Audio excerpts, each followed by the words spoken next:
It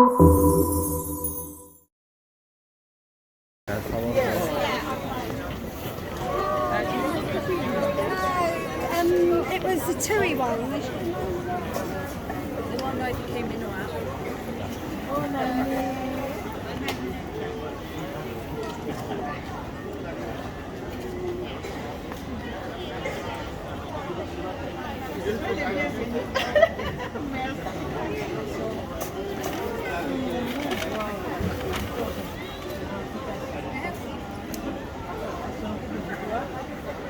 Mama.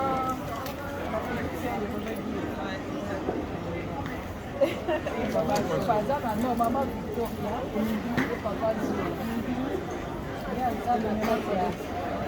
Aza na secrétariat ya Europe. Papa Zona aza na comité ya Paris Saint-Germain. Maman na biso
na kombo ya tata pe ya mwana Mosanto baye bayaki sima totangaki na Psaume 24 verset moko verset 1 après tolekaki na Exode 21 à 17 sikoyo tokotanga na Romains 12 verset 1 à 2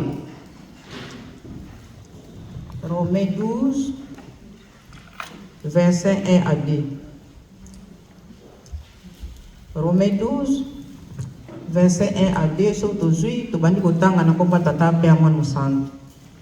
Ike nango zali komi pesa pona kosalela Nzambe.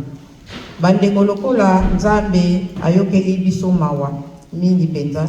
Nazali kosenga na bino boye. Na bomoi na bino mobimba bomi pesa ezali losambo ya solo oyo bosengeli kosambelela ye. Bolanda bizaleli ya bato ya mokili oyo te, kasi botikela Nzambe nzela ya kopesa bino mayele ya sika, po bobongwana bokoma bato ya sika. Na kombo tata pe mwana Mosanto, amen. Tobondela. Na kombo ya tata pe mwana Mosanto, Nzambe na ngai tokasi mokili mokanga. Toyemba manzembo wa toyemba na kango pe oyemba na mona kata église pour au centre de la Nzambe. Nous sepele mambo yebi yango. Makambo zaka na libanda bisika nyonso. Meme bisika bandeko to ni kolanda na bandeko kaza ba dignité, tozala na mibeko na biso tutambola na ngo. Tokopekela sete na ndo moko na église ke ba choriste basalite oyo bakoyembela ye bandeko ezala na pasi. Biso foto za la première heure wana kuyaka mutu kumisa papa simokembama iye alebiki tokumisa mutu mususu toyebi bapesa pe metode ya biso ya mibeko na biso ya libomba mibeko wana mingi ebekisaka bato mabaku balobaka na biso ntango mosu na bato ya libanda ndenge nini bakomi komela masanga te me na bible ezali te me Nzambe ye moto ayebi mpona nini apesa biso mibeko wana biso tokolanda ye mpo Nzambe alobaka oyo ye ayebi ke eza ya solo eza ya lokuta te biso tokolanda ye Nzambe papa simokembama alobi biso ye azala liboso biso tozala nsima na ye te biso tolanda mibeko oyo bapesa biso tosalelaka yango tozalaka nango na badutu te toleki na biso na mibeko totangi na Romains 12 verset 1 à 2 mukanda oyo natanga ntango bayuda nde bakomaki yango romain bakomaki yango mpona kotalisa bango mpe ndenge nini bakoki kosalela tata Nzambe. Titre nango ezali komipesa mpona kosalela Nzambe. Barome lelo wana ezalaka bango lelo ekomi biso bakimbangiste tomipesa mpona kosalela tata Nzambe. Bakomi yango bien, donc moto akotanga mpe acomprendre bien. Bandeko lokola Nzambe ayokeli biso mawa mingi mpenza. Nazali kosenga na bino boye na bomoi na bino mobimba bomipesa epai na ye lokola ezali losambo ya solo oyo osengeli kosalela ye. Bolanda ezaleli ya bato ya mokili oyo te, kasi botikela Nzambe nzela ya kopesa bino mayele ya sika po bobongwana boboma bato ya sika. Ezali clair. Totikela tata Nzambe ye asalisa biso asalela biso po tokoma bato ya sika tobongwana ndenge nini ezali ka mibeko ya kotosa mibeko ya misala na ye. Misala na kati ya lingomba tolobaka ngo mingi na priere te, misala eza ebele kasi bato bazali te. Bato tozali kati so bapesi biso misala tolingi kosalela yango te, tosala misala tomipesa epai na ye. Oyo nyonso papa Simon Kimbangu na ye te ngai bo na kosala te baduti tozalaka yango toyaka mpena kosala mosala na ye po bapasi oyo tozomona tosala tomerite yango meme natanga na misala na ye. Nzambe kokanisila biso, Nzambe aza ne pauvreté. Tomoni misala ebele ndenge papa Simon Kimbangu likolo na mokolo mpe biso tolanda ye na nsima. Akosenga mingi tolimbisana bandeko, tolimbisana. Tokomi na 2025 toyoki bamakondeleki awa makambo ya kala kotika balobi na biso awa na Barome mpe bobongwana bokoma bato ya sika tosenga kolimbisina makambo nyonso tosala ya mabe tozonga tokoma bato ya sika tolaka molalo ya sika. Tata Nzambe bamusaki bakitaka awa mpe bakasimbao ayaka te toyebi te na mokolo ya lelo tosukana tata Nzambe me biso topikle tomipesa makambo nyonso tomipesa biso makambo nyonso nekolela biso na mabondeli. Bandeko tolinga mabondeli, bandeko toyaka Kimbangu nasala biso. Donc totikela Satan nzela te, soko totikela Satan nzela toyekomonisa biso mpasi. Poso akomona biso tozoka faible na kote mabondeli azoluka moyen nyonso mpona kobungisa biso. Mais soki biso topike na mabondeli tolobi mpe na kotala basa kokotela L'église Saint-Ouen, motif du séjour, accompagner la présidente générale pour la sensibilisation. Durée du séjour une semaine. Il sera à Londres, au Royaume-Uni. Nous vous saurons gré de les accueillir et les recevoir comme il est des coutumes dans notre église. Profitant de cette occasion, nous vous présentons les salutations fraternelles de tous les fidèles de la paroisse de Paris-Saint-Ouen, au nom du Père, du Fils et du Saint-Esprit, fait à Paris le 4 janvier 2025, pasteur paroissial révérend Mkitu Sweka Landu Dendu. Tosengi na papa Kikoka pe maman Yefa côté le ventre que ça vient de côté. Nous avons fait na Négolabiso Aouti na Belgique, la paroisse à Bruxelles, papa Philippe, papa Aza Flutiste, papa Telema, et ce qui est dans les Congo, Zaïda Lusoa, Bazana Bakibagete, Binopé le monde.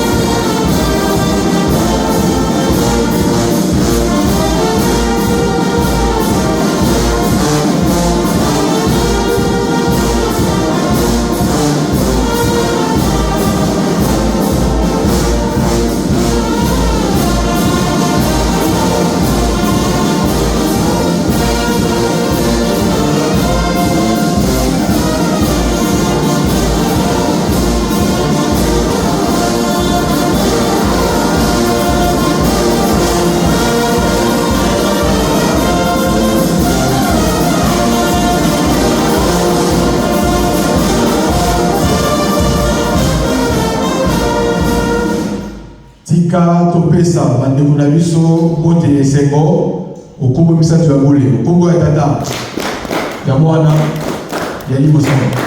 Merci bofana bino. Tokolobela lisusu likambo ya rappel pour la carte tokoti mbula ya sika. Première personne envoyée spéciale, Papa Simon Kimbangu. Siège international, les chefs spirituels et représentants légaux. Ordre de mission numéro 102 bar IJCSK bar CS bar 01 bar 12 SC 2024. La personne dont le nom, poste-nom, prénom et qualité repris ci-dessous est chargée d'effectuer une mission de service pour les comptes de l'Église de Jésus-Christ sur la terre par son envoyé spécial, Papa Simon Kimbangu, en Europe. Il s'agit de Madame Lou Yola Douzi Fifi, présidente générale du groupe des volontaires humanistes. J'ai vécu en sigle. Motif: installation, sensibilisation et mobilisation du membre du groupe des volontaires humanistes pour la fête du 12 février 2025. Durée 18 jours, départ mardi 31 décembre 2024, retour vendredi 17 janvier 2025. Transport, avion, métro, véhicule, itinéraire, Kamba, Europe, Kamba. Prise en charge église humaniste locale. Les autorités, tant civiles, policières, militaires, ecclésiastiques que consulaires sont priés d'apporter aide et assistance aux porteurs du présent ordre de mission en cas de nécessité. Fait en Kamba le 30 décembre 2024, le représentant légal, Papa Simon Kimbangu Kianani, chef spirituel. Donc, lettre autre, les amis, ordre de mission, tout ça, la déco va passer par gros, l'ingisa, yakoya, côté l'ingisa, responsable, il y a mouvement, il y a volontaire. Awa, la grande prétendant, moto, en tête, les amis, président général, il y a groupe de volontaires, Maman, Louyola, Douzi Fifi. Donc, pour Nato, Kende Noki, ne Togosenga na Mama Louyola Douzi Fifi, au Lekaniboso, pour poursuivre la mission au Zaïdamo. Merci.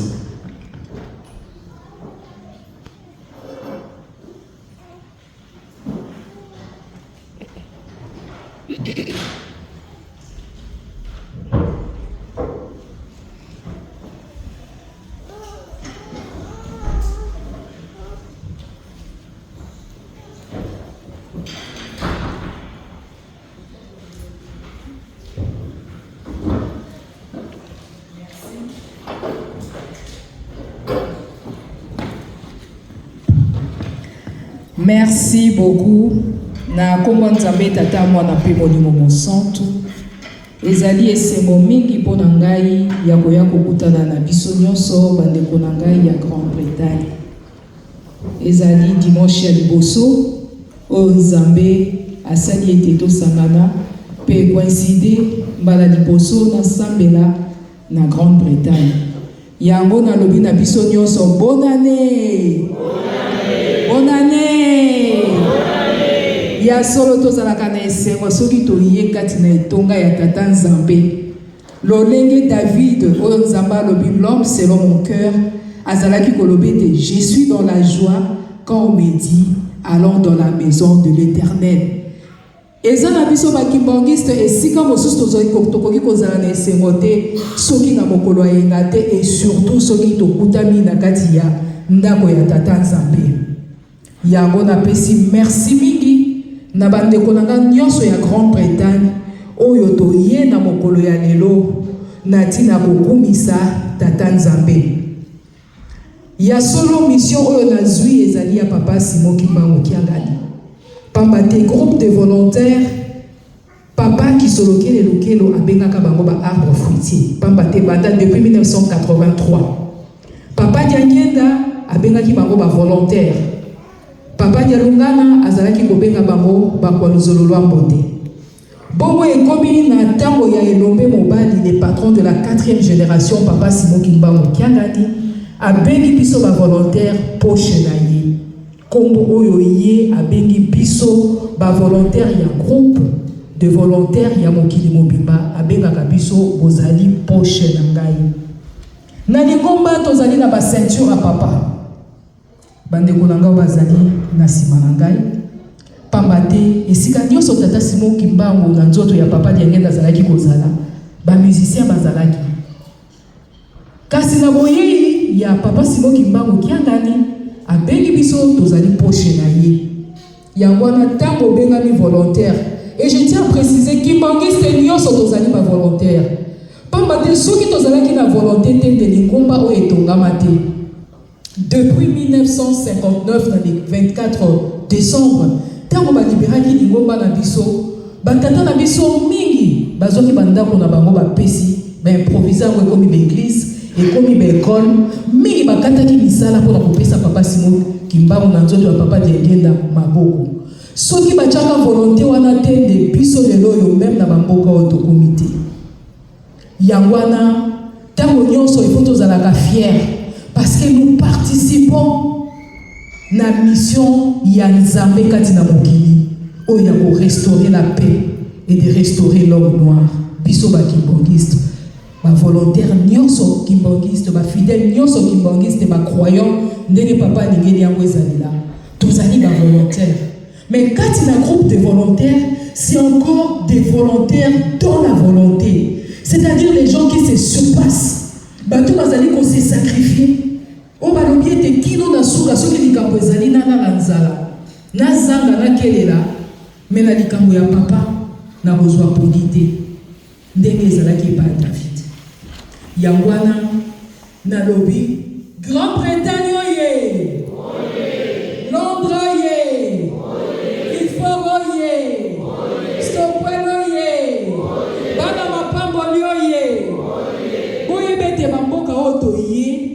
Ambassadeur. Ce n'est pas pour rien pour tous les Bénin, qui nous sont basés à Londres, nous sommes basés à Bruxelles, nous sommes basés à Paris, nous sommes basés à retrouver aux États-Unis. Pas maté, toyé ma mission. Car si ma mission n'est pas étoyée, tout ça la différence. Batuma monete, tozali lolenge ya batonyo sauté. Batata ba maman tango to benga ba kimbangiste, tout ça la kakeba. Parce que biso nde mutu to komema la nouvelle civilisation au monde. Tike ete monana kati nezaleli na biso. Papa lo baka na biso tango nyonso, tango to kufa ka esili, eloko mosusu ezali lisusu te. Nyonso ezosalama na se na mokili. Yango na tous les jours to mitunaka na saleli nzambe na ngai nini. Na saleli église na ngai nini. Nyonso wana to ko réussir ango que si nous sommes dans l'amour. Papa nous dit na biso bolingo ya hypocrisie ko kutebi no cher. Un kimbangiste, un vrai ne peut pas être hypocrite. Tous à la bateau na bolingo ya solo. Na sepeli na libonde ni mama uti ko sala ya 3 personnes. Tous à la bateau ko wele laté. Tous à la bateau ngai kakate. Mais tous à la bateau to chaka mosala ya papa Simon Kimbangu Kianga ni liboso. Biso nyonso tango moni moninga apporter 1 yoye na 2 ezangaki. Tango moni esika 2 ezangaki yoye na 3. L'union fait la force. Yango moni babenga kibiso kintuadi. C'est-à-dire, cela veut dire l'unité. Bomoko. Hier, on a fêté la fête du 4 janvier. Peut-être génération à Sikabayebite. Le 4 janvier, Zali Mokolo, on a mis sur la téléméla qui la motomoko pour libérer le Congo. D'après la prophétie de Papa Simon Kimbangu en 1921. Alors, qui était Mokoma libre. Mon délai à Kozonga Namboka Naye, Bino Mokotikala. Namboka na Bino Mokotambo Lisango Bino Moko. Et c'était le 4 janvier. C'était un grand jour. C'était la détermination. C'était l'amour. Tant qu'on biso nyoso to sangana to komi eloko moko to salaka ba miracle, to salaka ba merveille. yango wana ezali message oyo nga na ye nango na bandeko na ngai ya Londres. Tozala eloko moko. 2025 année ya différence. Mais différence wana ekomona na kaka epai ya baoyo bakotosa oyo bakosalela Nzambe na biso na solo. Pasi ya moto moyindo esi eleki na mokili mobimba. Pasi eleki. Mais mokili ezali kozela biso bakimbangiste ndenge papa Diangenda azali koyebisa biso yango pour toi apporter la solution, la paix. Que la paix de papa Simon Kimbangu Kiangani oya tilinga mission na mboka oyo ezala manifester pa ya mwana moko ya Royaume-Uni. Que groupe na ye oyo babengi poche na ye na Royaume-Uni et ça la longue vie et apporter ba merveille. Et son papa Simon Kimbangu Kiangani, mais surtout et son appel Ngomba parce que ceux qui toza ba volontaire to sunga ka église. Ceux qui sont ba volontaire, to sunga papa. Vraiment, pour nazala moulaïté na kangamalobate na sengi de kimia ya tata Simon Kimbangu Kiangani. Ekota na mboka mobimba oyo ya Angleterre. Banda lelo libela na libela présence na ye ekoma permanent elongwa lisusu te na mboka oyo pour aider Londres, UK et comme exemple oyo pe mokili mobimba ekomona na sukisi bongo na kombo Nzambe tata mwana molimo mosantu. Amen. Amen.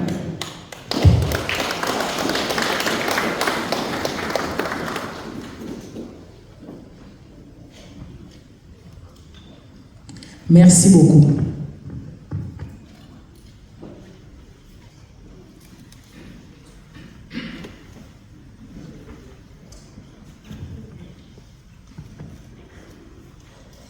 Okombo ya tata ya mwana pe molimo santu. Avant to continuer, to rattraper na oyo to raté donc maman présidente azali awa, maman présidente générale azali awa na équipe mobimba baye pona mission oyo nde tokosenga na maman présidente na équipe na mobimba boye pona mission oyo otelema biso bandeko na bino ya Grande Bretagne topesa bino mbote faki.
Topesa bango bote esengo okomo misatu ya mole kombo ya tata ya mwana ya liboso.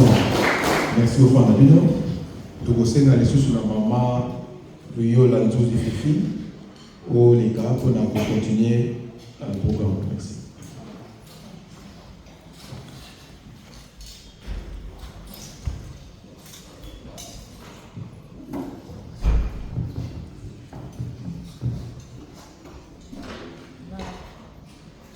Na kombo ya Nzambe tata mwana pe molimo mosantu toyaki na ntina ya koinstale bakomite ya bapoule ndenge ebengaka na groupe de volontaire na kati ya baparoise oyo paroisse ya Ifo, paroisse ya Sokwe na paroisse ya Londres. Soki papa secrétaire azali akoki kosunga biso na lecture ya acte ya nomination ya bandeko na biso.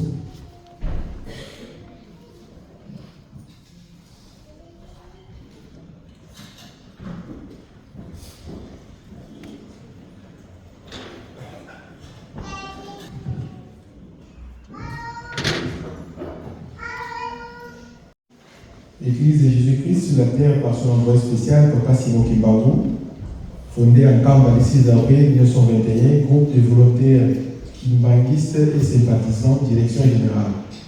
Acte de nomination numéro 12-24 bar EJCSK GVK DG LL bar 2024 du 30 décembre 2024.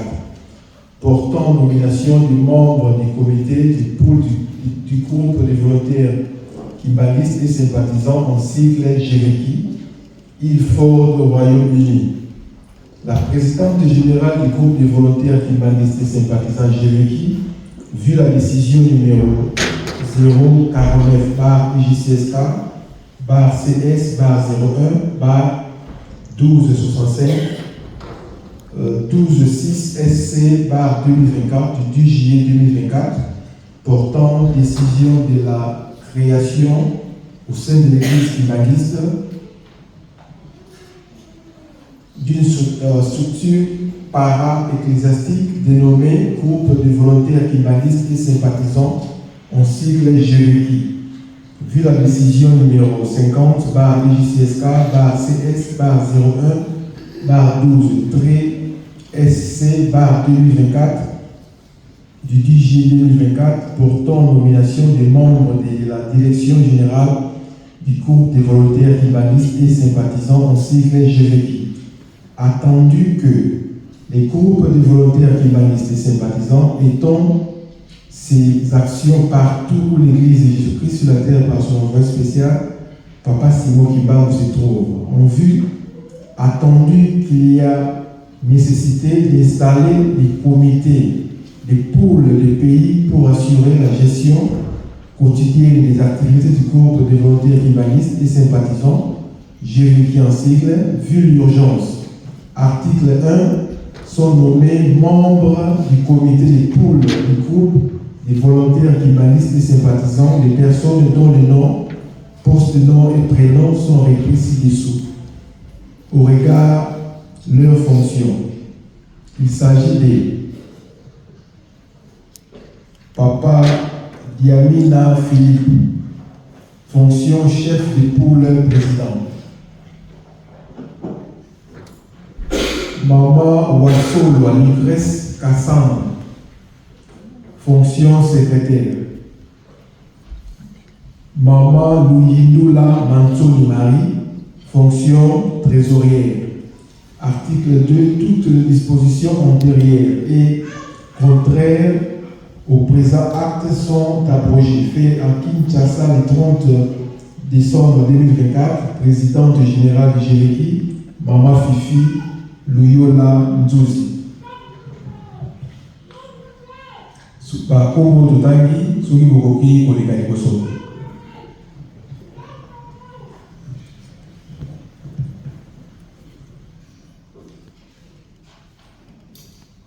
Tokei sikoyo na paroisse ya Stockwell. Comité ya volontaire la paroisse ya Stockwell.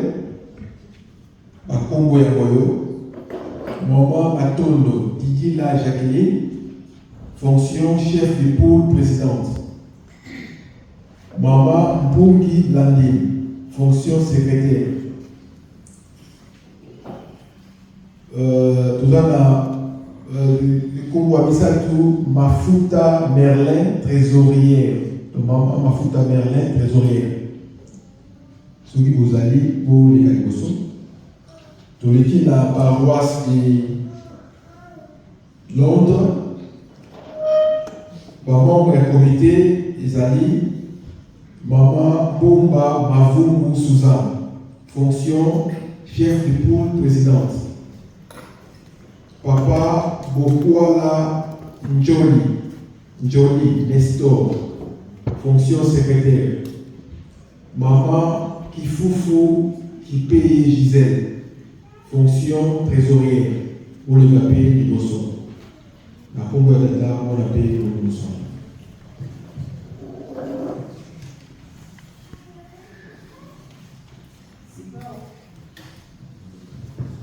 Sika wa tokotanga nomination oyo azali Deuxième vice-coordinatrice Europe, il y a Gebeki. La présidente générale du groupe des volontaires kibongistes et sympathisants Gebeki. Vu la décision numéro 049 EGSK CS 01 126 CS 2024 du 10 juillet 2024 portant décision de la création au sein de l'église kibongiste par son envoyé spécial Papa Simo Kimbangu d'une structure para-ecclésiastique dénommée groupe des volontaires et sympathisants kibongistes. Vu la décision numéro 50 EGSK CS 0112 SC 2024 du 10 juillet 2024 portant nomination de membres du groupe de volontaires kibongistes et sympathisants en sigle GVKI. Entendu que le groupe de volontaires kibongistes et sympathisants étend ses actions partout où se trouve l'Église de Jésus-Christ sur la terre par son envoyé spécial en sigle GVKI, entendu qu'il y a nécessité d'installer les coordinations de pays, de provinces et des pôles pour assurer la gestion quotidienne des activités du groupe de volontaires kibongistes et sympathisants en sigle GVKI, vu l'urgence, article 1, est nommé membre du comité de la coordination du groupe de volontaires kibongistes et sympathisants, la personne dont le nom, poste-nom et prénom sont repris ci-dessous au regard de ses fonctions. Il s'agit de Maman Kaluvoviko Malou Sadila Christiane. Fonction coordinatrice deuxième vice. Article 2. Toutes les dispositions antérieures et contraires au présent acte sont abrogées. Tobenga pe maman Christiane avec la biso liboso pour procéder na côté de Misaban.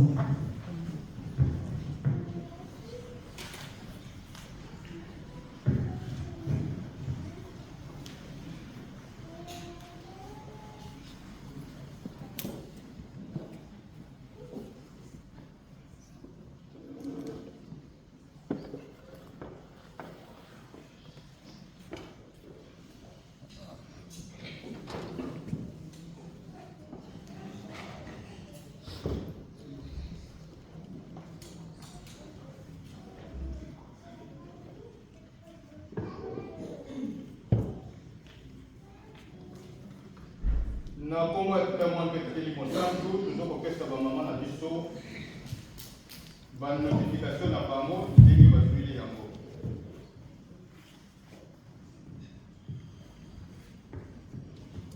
Tozali na mama Ligresse Kasanda, tozali na mama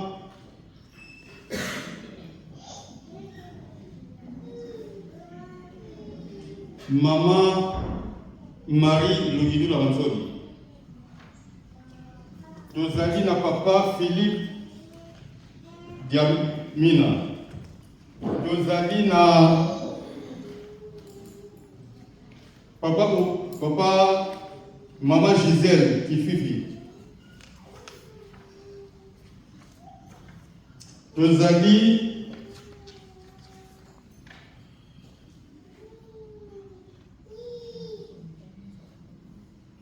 na mama Suzanne Mbumba, tozali na papa Nestor, tozali na mama Blandine Mbungi,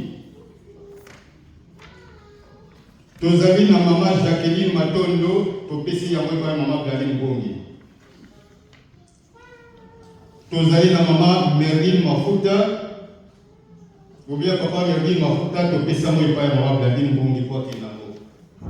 Tatanisi tokopesa na ndeko na biso mbote na kombo ya tata ya mwana peta tili mosantu, na kombo ya tata ya mwana peta tili mosantu. Merci ba mama na biso oyo za félicitation mosala ya tata nzambe toujours kozalaka ya pasi ebundisamaka surtout na bato tozali ke batitre bagrade mibale tokoyoka makambo na biso toyokaka makambo na biso toyi tokanga totaela papa simoki mbango epai wapi azali kokende. Merci maman, félicitations na biso yango oyo na batitre na biso aujourd'hui tozala makasi na mosala ya tata simoki.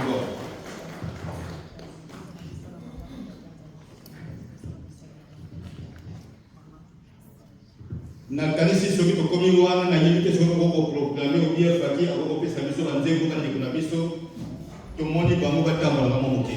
Merci.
Tokotimbola sika asengi na biso makambo ya kala totika tokota makambo ya sika pe alobi na biso to bonto to ezala moke molimo ezala ebele pamba te toza na 2025 susi na ye ba promesse na ye to makambo ebele akandaki esalema ye kosalema na 2025.